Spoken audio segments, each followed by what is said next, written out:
My name is Richard Miller. I'm 58, and for 25 years I was the Chief Operating Officer of Continental Logistics, a multinational logistics company headquartered in Atlanta, Georgia. When I started, it only had 3 distribution centers. When they fired me, we had 47 branches across the United States and contracts with over 200 suppliers. I wasn't just an employee. I was the living memory of that company. I knew every route, every supplier, every legacy system that kept that operation running.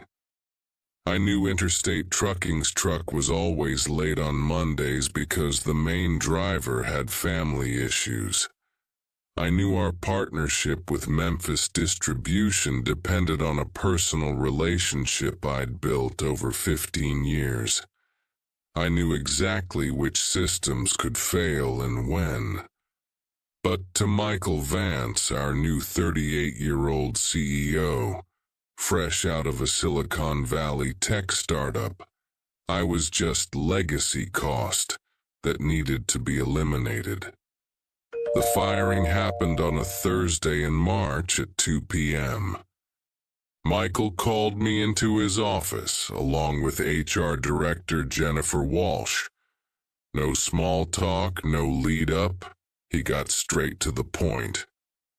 "Rick, your position is being eliminated," he said, fiddling with his MacBook without even looking me in the eye. "You cost $185,000 a year, plus benefits. We can hire 2 junior analysts for that amount and use AI to optimize operations." I was silent for a few seconds, not from shock, but from clarity. In that moment, I understood Michael had no idea what he was doing. "Nothing personal, Rick," he continued. "It's just business. The industry is changing, and we need to adapt or die." Jennifer slid an envelope across the table. "Standard severance package, 2 months' salary and 90 days of health plan continuation through Cobra." "I understand," I replied calmly. "I appreciate the 25 years of opportunity." Michael seemed surprised by my controlled reaction. He probably expected pleas or arguments, but I'd seen the signs for months. For the past 6 months, Michael had been excluding me from important strategic meetings. He hired a consulting firm, McKinsey & Associates, to evaluate operational efficiencies. Young consultants who barely knew the difference between LTL and FTL shipping started questioning methods I'd developed over decades. When I suggested documenting our critical systems and supplier relationship protocols, Michael rejected it as too expensive and unnecessary. "We have everything in the system," he said. But I knew we didn't. What Michael didn't know was that I'd started my own retirement plan 5 years ago. Not the company's 401k, something far more strategic. I left that office without drama, gathered my personal belongings, and walked out. Some colleagues looked at me with pity. If they knew what I knew, they'd be worried about themselves, not me. That night, sitting at my home in Marietta sipping Maker's Mark bourbon, I turned on my personal laptop and opened an encrypted folder I'd created years ago. Project Phoenix, I'd named it. Inside were copies of all supplier network diagrams, legacy equipment operation manuals, details of contracts that weren't digitized, and, most importantly, an automated monitoring system I discreetly developed to detect failures in our supply chain. Michael thought he was getting rid of a cost. In reality, he had just removed the only safety net keeping Continental Logistics running. 2 weeks later, my phone rang. It was Jennifer from HR, her voice anxious. "Rick, we need to talk." "Rick, we need to talk," Jennifer said, and I could hear the desperation in her voice. "We're having some operational issues." "What kind of issues?" I asked, though I already knew the answer. "The routing system Michael implemented is causing massive delays. We've lost 3 big contracts this week alone. Walmart canceled our Southeast distribution agreement. Michael is, well, he'd like to know if you'd be willing to help us as a temporary consultant." I chuckled softly. Just 3 weeks after firing me for being too expensive, they wanted to pay me as a consultant, which costs at least 3 times as much as an employee. "Jennifer, I no longer have access to the company's systems, and all the documentation you needed was in the files Michael deemed unnecessary. Rick, please. The situation is really critical. We can offer $300 an hour plus expenses." "Thanks for the offer, but I'm enjoying my retirement," I replied, and hung up. The truth was, I wasn't retired. I was too busy watching the collapse I had predicted. My Project Phoenix wasn't just a collection of documents. 5 years ago, when I realized the company might eventually discard me, I started building something I called a preventive alert system. Using my industry contacts and software I developed in my free time, I created an independent monitoring network that tracked the health of Continental's supply chain. The system operated through 3 layers: supplier performance monitoring, analysis of legacy equipment failure patterns, and tracking of critical business relationships. When any of these elements reached pre-established risk levels, alerts were automatically sent to a list of industry contacts. What Michael didn't know was that 60% of Continental's operational efficiency depended on systems and relationships that existed only in my head and in my personal network. For instance, our largest supplier in Kansas City, Midwest Transport Solutions, had a verbal agreement with me for priority in emergencies. That agreement was never officially documented because it was based on mutual trust built over 12 years. When Michael tried to renegotiate the terms via email, using cold corporate language, they simply started treating Continental like any other customer. The AI system Michael had implemented, developed by the Boston-based startup Tech Logistics, looked impressive on paper. It promised algorithmic real-time route optimization and cost reductions of up to 35%. What it didn't consider was that the algorithm was being fed incomplete data. Continental's legacy systems, some of them running on 15-year-old servers, had quirks I knew intimately. The inventory system at the Memphis branch, for example, had a bug that duplicated orders every time the system was rebooted after a power outage. I had created a manual protocol to circumvent this. but it was never officially documented because it worked perfectly with my direct supervision. Meanwhile, my phone wouldn't stop ringing. Not from Continental, but from its suppliers and customers. Tom Bradley from Interstate Trucking called me on a Tuesday. "Rick, what the hell is going on with you guys? You emailed us to cancel our 8-year partnership, no explanation." Sarah Chen from Pacific Distribution called the same day. "Rick, Continental isn't honoring agreed-upon deadlines. We're going to have to look for other suppliers."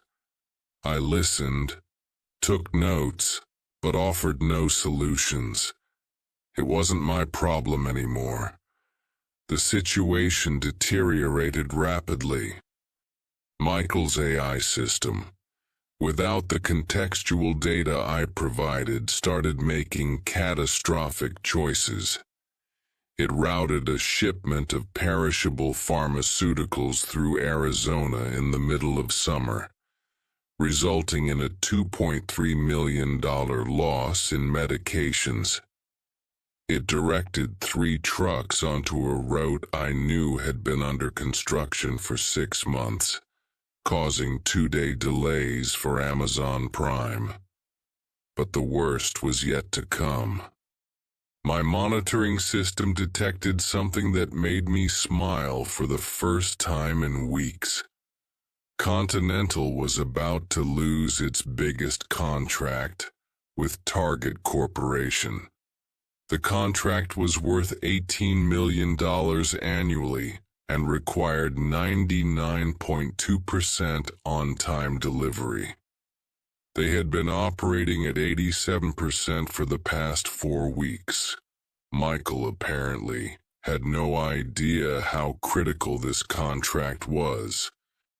In a meeting I monitored through an internal contact, yes, I still had allies there, he said that some temporary efficiency issues were normal during transition periods.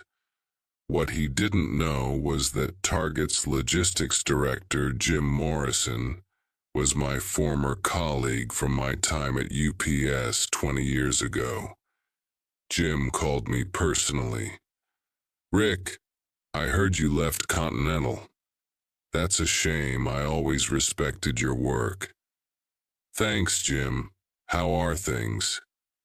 "To be honest, we're considering changes. Continental isn't delivering to the standards we agreed on. You wouldn't be interested in discussing an opportunity with FedEx Supply Chain, would you?"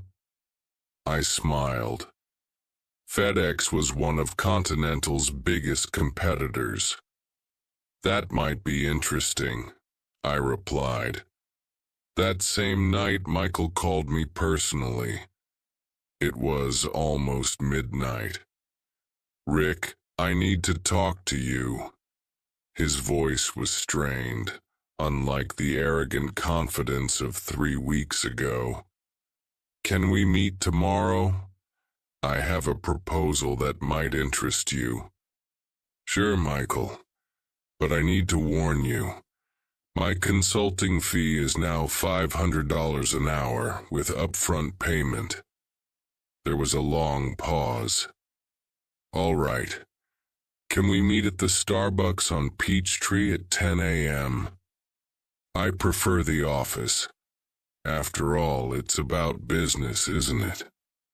Michael was waiting in the conference room when I arrived at Continental the next morning. His appearance had changed dramatically in a month. His always impeccable suit was now wrinkled. His eyes had deep dark circles, and he nervously fiddled with his iPhone as if expecting bad news at any moment. "Rick, thank you for coming," he said, standing up quickly. "I want to get straight to the point. We need you back." I sat down calmly and opened my laptop. "I'm listening." "The situation. It's gotten more complicated than we expected. We've lost $12 million in contracts in the last 2 weeks. The tech logistics system isn't working as promised, and our suppliers are—" He hesitated, not being very collaborative. "And what exactly would you like me to do?" Michael took a deep breath. "We want to offer you the position of Vice President of Operations, salary of $220,000, plus performance-based bonuses.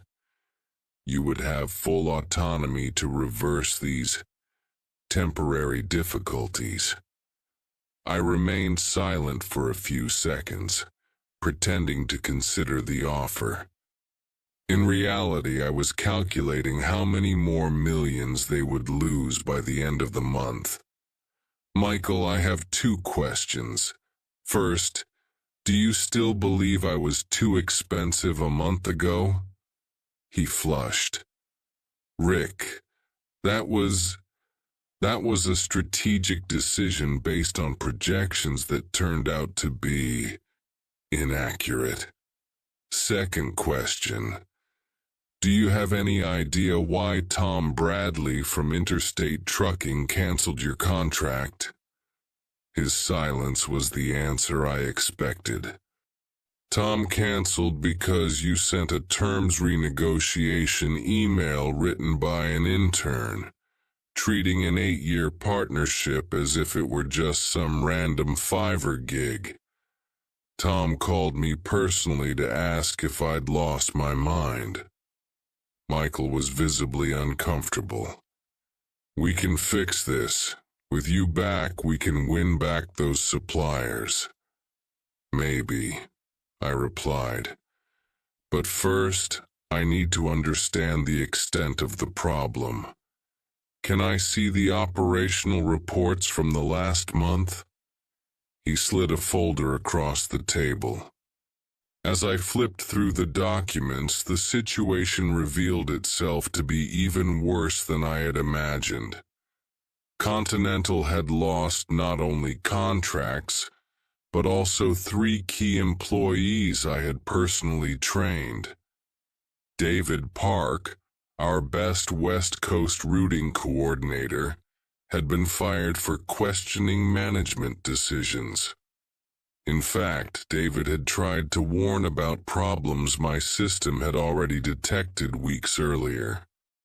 Lisa Henderson, Chicago branch supervisor, had resigned after Michael ignored her recommendations on preventive equipment maintenance.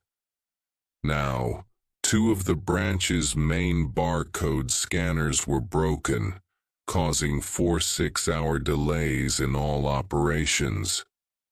But what worried me most was discovering that Michael had tried to sell some of the company's non-essential assets. Among them, the proprietary inventory management software I had developed in partnership with a freelance programmer in 2018. This software was integrated into all our legacy systems, and its removal would cause a total collapse of operations. "Michael, I see here that you tried to sell our customized inventory system?" "Yes. We received an interesting offer from Comptech Solutions, $1.2 million. We thought we could just use an off-the-shelf system." I closed the folder slowly. "Do you have any idea that this system is integrated into 23 different operational modules, and that replacing it would take at least 8 months of development?" The look on his face told me no, he had no idea. "Rick, look, maybe we made some tactical errors, but with your experience we can fix all this in a few weeks." "A few weeks?" I laughed for the first time in the meeting.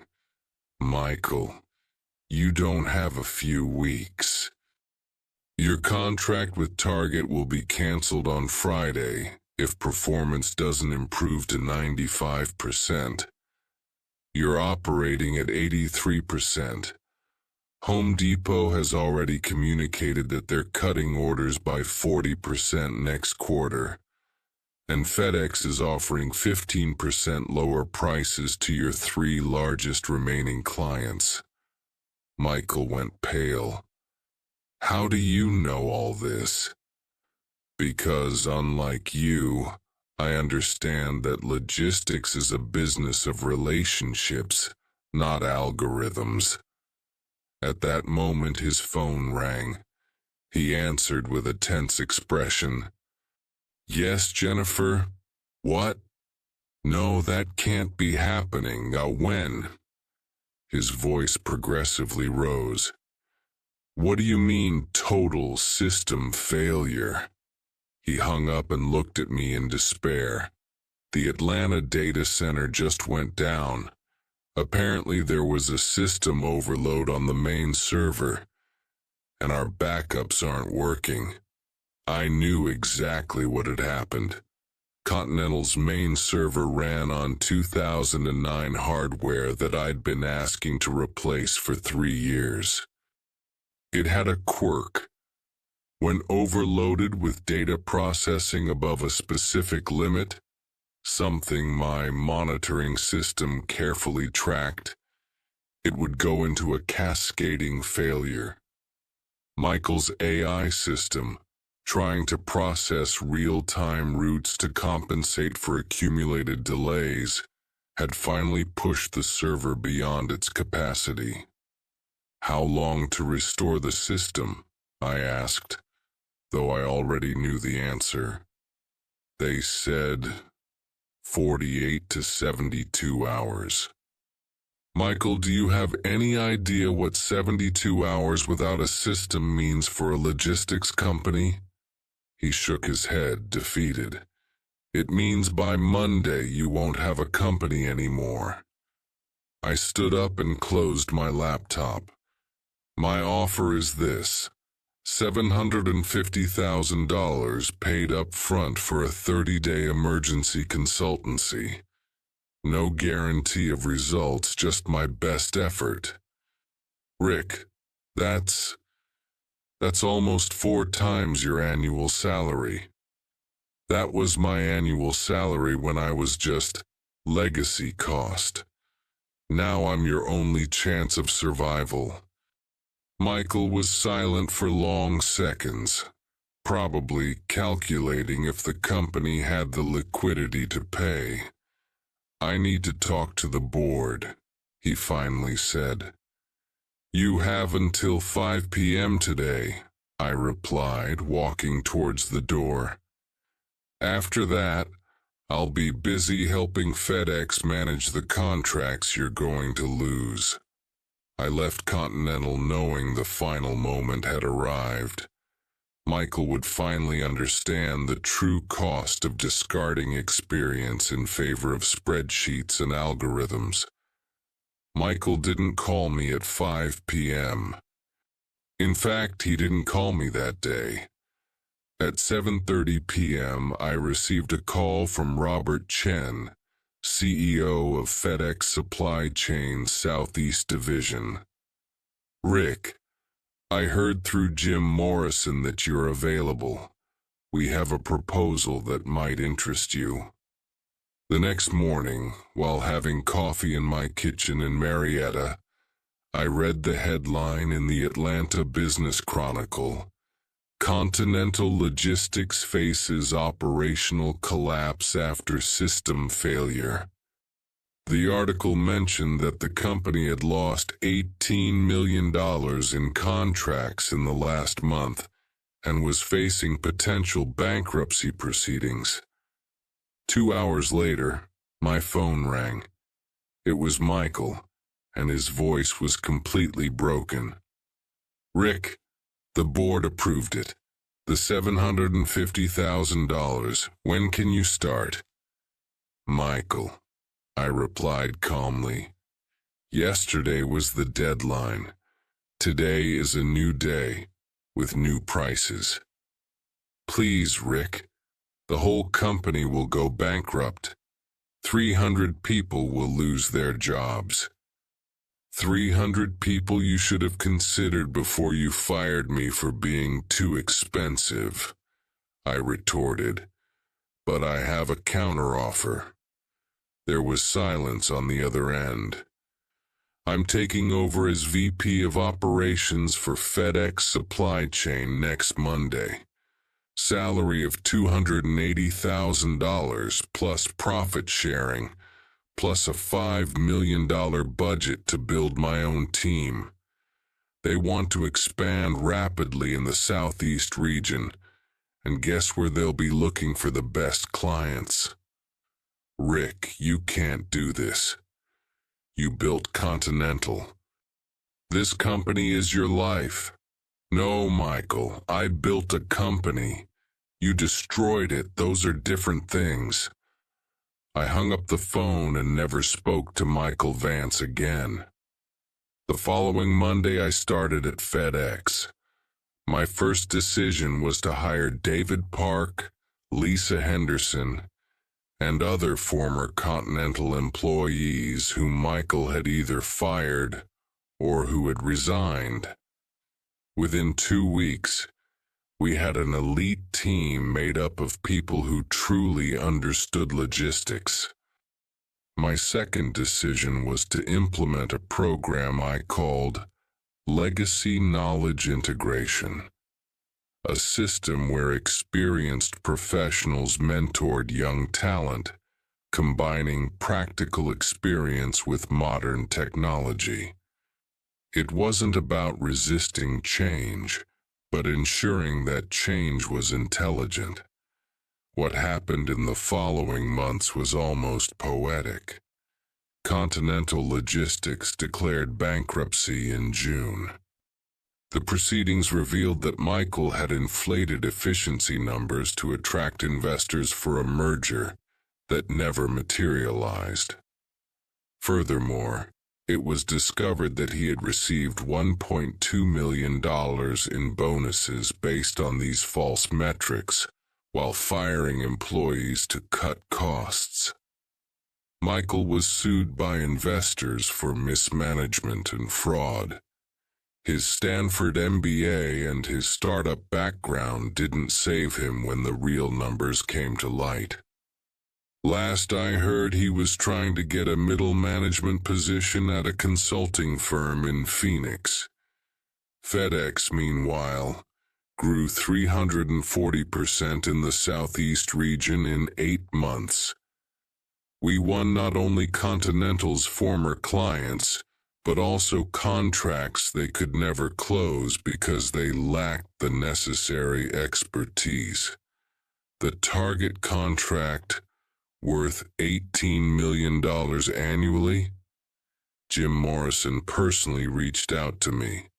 Rick, we know you understand our needs.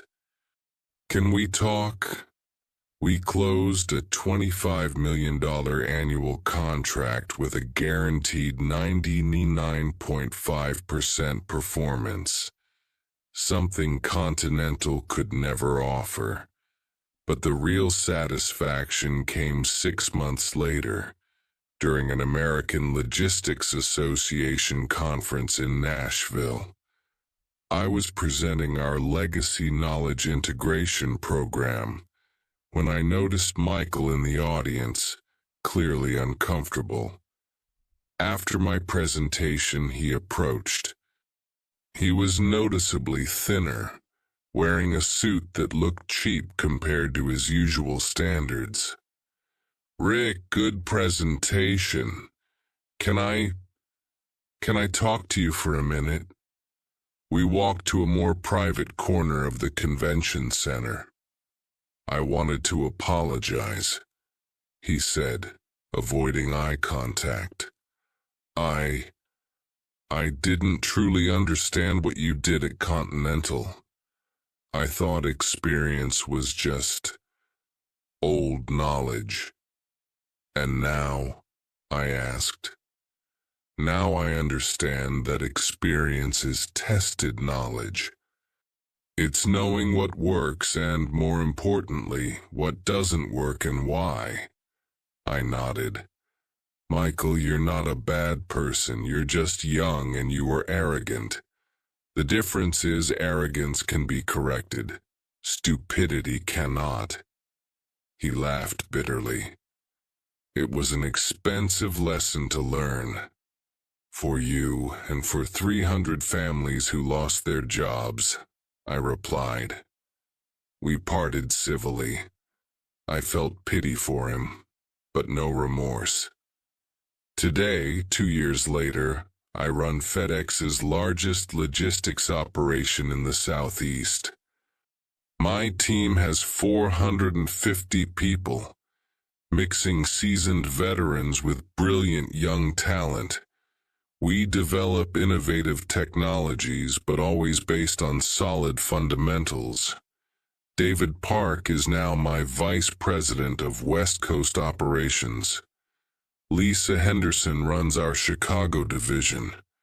Both earn 60% more than they did at Continental, and have profit sharing. The most ironic part? Tech Logistics, the startup that developed the AI system that replaced my work at Continental, went bankrupt 3 months after Continental did. It turned out their algorithm only worked under ideal conditions, something any experienced logistics professional could have warned them about. Recently, I received an email from a headhunter asking if I knew any senior logistics professionals with proven experience for a startup that wanted to revolutionize the industry with AI. I replied that I knew several, but they were all busy working for companies that understood the value of experience. The truth is, I never sought revenge against Michael or Continental. I didn't need to. They destroyed themselves with their own decisions, their own arrogance, their own ignorance about the value of accumulated knowledge. I learned that the best revenge isn't the one you plan. It's the one that happens naturally when you keep excelling at what you do, while your detractors get lost in their own delusions. If you enjoyed this story, please like, comment with your thoughts, subscribe to the channel for more stories like this, and share it with someone who also values experience and knowledge. Until next time.